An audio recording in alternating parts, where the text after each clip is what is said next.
Halo semua teman-teman, apa kabar? Bertemu lagi bersama saya Frankie. Selamat datang di Analisa Mingguan. Oke, di minggu ini saya akan membahas mengenai apa yang akan terjadi dalam satu minggu depan. Hari ini tanggal 12 September ya 2021, hari Minggu jam setengah 10 malam saya buat video ini. Jadi kita bisa melihat apa yang terjadi dalam satu minggu ke depan ya.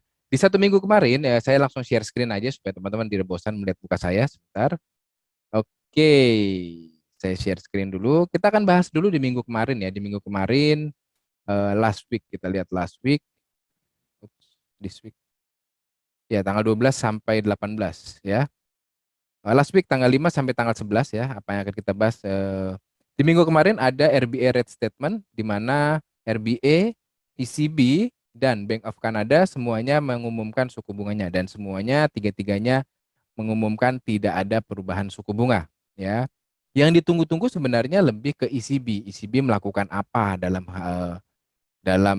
apa yang disampaikan ya, dan yang disampaikan satu kalimat intinya adalah mereka akan rekalibrasi terhadap kondisinya ya, tetapi belum melakukan tapering, belum menyebutkan kata-kata tapering. Jadi belum menyebutkan kata-kata pengurangan karena masih berhubungan dengan PIRP apa kalau nggak salah. Jadi eh, mereka belum mengatakan itu, mereka baru rekalibrasi sehingga mereka hanya menyesuaikan dengan kondisi ya.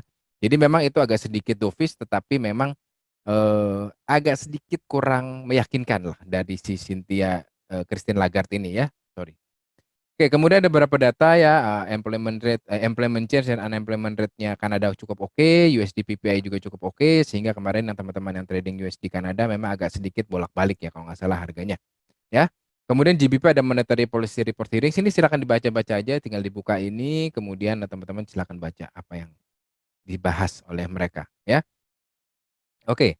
Nah, di minggu ini sebenarnya kurang begitu menarik sih minggu ini ya, this week ya tanggal 12 sampai tanggal 18 ini sebenarnya kurang begitu menarik ya. Hanya ada beberapa data, ini data inflasi dari USD, ini akan menentukan inflasi ya, ini penting ya. Selasa jam setengah 8 malam harus diingat, CPI penting. Kemudian ada CPI-nya pound sterling juga penting untuk pound sterling, dan Kanada cukup penting untuk Kanada. Kemudian hari Kamis ada New Zealand, ada GDP-nya, quarterly-nya datanya seperti apa. Kemudian data tenaga kerja dari Aussie. Jadi Aussie cukup oke pada minggu ini. Ya, kemudian ECB Presiden Lagarde akan dia akan speak at online event hosted by HEC Paris and the European League of Economic Cooperation. Jadi ini tidak terlalu signifikan, tapi ada kemungkinan dia akan tanya jawab mengenai kondisi apa yang apa yang baru saja dibahasnya di minggu kemarin. Oke, kemudian jam setengah 8 ada core retail sales, ini juga penting, jadi teman-teman harus perhatikan retail sales ini. Jadi di minggu ini yang saya lihat ada potensi untuk bergerak lagi adalah Aussie USD, New Zealand USD, USD Kanada, dan semua pair USD sebenarnya. Karena majornya ada CPI dan core retail sales di sini ya. Oke, di minggu ini saya akan bahas beberapa major ya, beberapa major. Jadi saya akan bahas beberapa major. Jadi teman-teman bisa eh, ikuti. Saya yang bahas adalah pertama Aussie. Saya hanya akan bahas sedikit lah, saya nggak akan bahas banyak ya. Jadi di minggu ini Aussie cukup penting. Kemudian Kanada ada CPI dan GBP ya. Kemudian Aussie lagi dan USD. Jadi saya akan bahas Aussie USD, GBP USD, USD Kanada, dan dolar yen serta gold ya. Karena USD-nya yang penting. Oke. Nah, Aussie ini tadi kemarin saya bilang sampai sini ya areanya. Tetapi saya mungkin akan turunkan sedikit ke level ini ya, di sekitar sini. Ini juga ada area konsolidatif di sini ya. Jadi bisa diambil juga ya. Saya buat shape lagi ya. Memang agak banyak shape-nya karena kita melihatnya seperti ini ya. Kalau saya melihatnya seperti ini ya konteksnya. Jadi karena ini daily ya. Daily itu bisa mewakili beberapa candle. Nah, di sini ada satu area sideways yang pasti dihampat ada sideways dengan masuknya di tail ini ya, di tail ini. Jadi teman-teman bisa lihat dia kemudian menembus, ketika dia tembus area ini ya, tail ini dia kemudian tembus ke atas dan kemudian dia berusaha membalas, dan di sini kemungkinan besar akan cukup kuat ya. Kalau saya trading apa, saya akan ambil buy limit di area sini 0,7300 lah, 7295, 7300 lah ya, dengan resiko di 7220-an ya, 80 pips lah untuk daily, cukup cukup panjang tetapi memang cukup oke gitu ya. Kedua, saya akan bahas USD Kanada. USD Kanada karena kemarin baru saja kita lihat ada data tenaga kerjanya, memang kita lihat ada spike-spike seperti ini ya, kaget ya, dia turun, kemudian dia naik karena Kanadanya bagus, berarti USD Kanada turun, kemudian USD-nya bagus, naik lagi. Jadi seperti ini pergerakannya. Tetapi dia membentuk satu area flat di sini ya, harus perhatikan ya di sini. Ya memang close-nya tiap broker beda-beda, jadi ada kemungkinan tidak akurat, tetapi sekitar area sinilah, di sini kita lihat di history saja ya di sekitar sini ya karena ini ada di sini. Nah, di sini kita bisa ambil areanya 1.2645 ke 1.2695 ya. Nah, ini bisa menjadi salah satu patokan buat teman-teman jika break dia akan menuju kemana, jika break ke atas dia akan menuju kemana. Tetapi untuk sementara saya lihat sih dia akan bergerak di antara ini ya. Levelnya ini ya atasnya sama ini. Oke, dan bawahnya ini ya kita lihat di sini ya. Oke. Nah, ini sebenarnya cukup sesuatu hal yang baik ya candle ini ya. Jadi dia naik, kemudian dia bikin doji, kemudian dia turun, membalas, kemudian dia lanjut dan dia lanjut. Ya, potensinya sih di sini ya dia akan kembali lagi turun ke area sini 1.2501,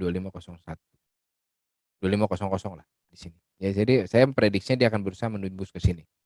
Oke, memang dia masuk kembali ke area trend line, tetapi saya lihat dia akan break karena dia masuk di area sideways. Oke, pound sterling. Pound sterling dia baru saja break area channel saya, jadi channel saya ini sudah tidak valid, saya hapus dulu. Ups. Oke, channel saya sudah tidak valid. Oke. Nah, jadi potensinya memang dia masih berada di area tengah-tengah ini antara 1.3792 sampai 1.3936 sebenarnya. Tetapi kayaknya dia membentuk satu area-area resisten baru di tambahan di sini ya. Jadi ada beberapa area di sini yang bisa kuat untuk menahan dia turun ya. Jadi antara 1.3792 sampai 1.3867 jika salah satunya terbreak maka di situ bisa jadi salah satu potensi lanjutan. Seperti ini dia break, dia potensi lanjutannya ke bawah. Oke. Jadi seperti ini ya. Garis nggak apa-apa, ini kita cuma tahu level A area-areanya supaya teman-teman mengetahui oke nextnya akan di sini, nextnya akan ada di sini. Oke, kemudian Euro USD masih turun ya. Saya ada Oke, saya masih ada satu posisi buy ya. TP saya ini terlalu dekat sih sebenarnya. Seharusnya bukan di sini ya. TP saya itu seharusnya ada di 1.18. Karena saya buy-nya di 25-an harusnya. Di 1875, 1875 dengan resikonya di 1.1775 ya. Jadi di sini ya ini resikonya. Ya 1:1 ya. TP keduanya di 1.1905. Oke. Kemudian saya akan bahas sebentar, saya coba rubah apakah ada di sini dolar yen. Oke, dolar yen belum ada level-levelnya.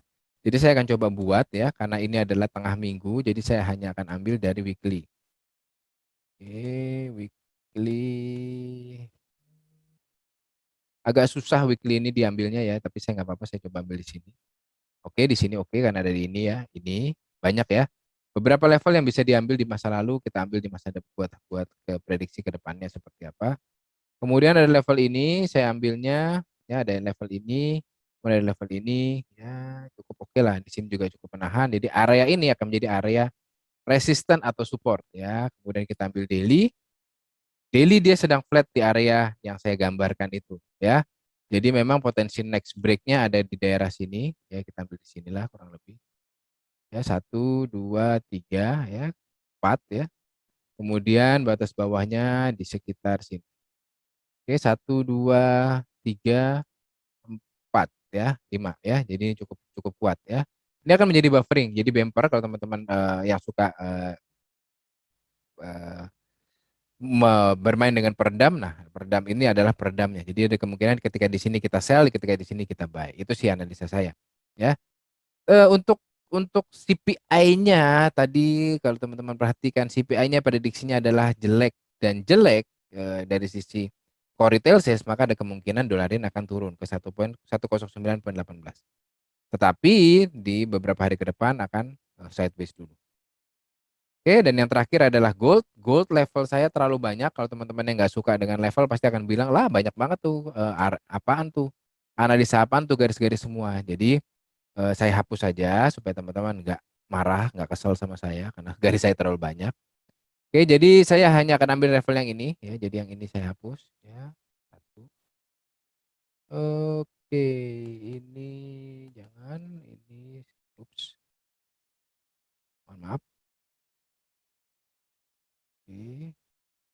And nextnya ini dan ini adalah prediksi di masa depan ya. Jadi bisa saya hapus. Jadi seperti ini, lebih enak ya. Semoga lebih enak. Jadi lebih oke lah di sini ya. Ini pun saya turunkan karena ini tidak valid ya, harusnya di sebelah sini, di sekitar sini. Nah, di sini lebih lebih lebih lebih presisinya harusnya ya. Jadi seperti ini jika dia break ya. Jadi kalau teman-teman perhatikan garis-garis ini saya baru hapus ya. Jadi saya tidak tambahkan. Jadi teman-teman yang udah lihat minggu lalu dari sini menahan menahan posisi dari gold ya, menahan posisi dari gold. Jadi cukup kuat menahannya 1782 1801 ya. Jadi dia akan bergerak flat dulu di area sini ya. Jadi seperti teman-teman ketahui bahwa di minggu ini tidak terlalu banyak berita, hanya ada beberapa berita. Cuman harus diingat bahwa minggu depannya ya, di tanggal 18 ke atas, tanggal 20-an itu akan ada FMC meeting. Nah, FMC meeting itu akan mengambil data-data yang terjadi dari US selama beberapa hari belakang. Dan salah satunya adalah CPI dan retail sales. Jadi teman-teman harus perhatikan dua data itu untuk menebak potensinya akan ada tapering atau enggak di US. Ya, oke, sekian analisa minggu untuk saya hari ini. Semoga teman-teman bisa mendapatkan hasil yang lumayan dan mendapatkan keuntungan. Happy trading.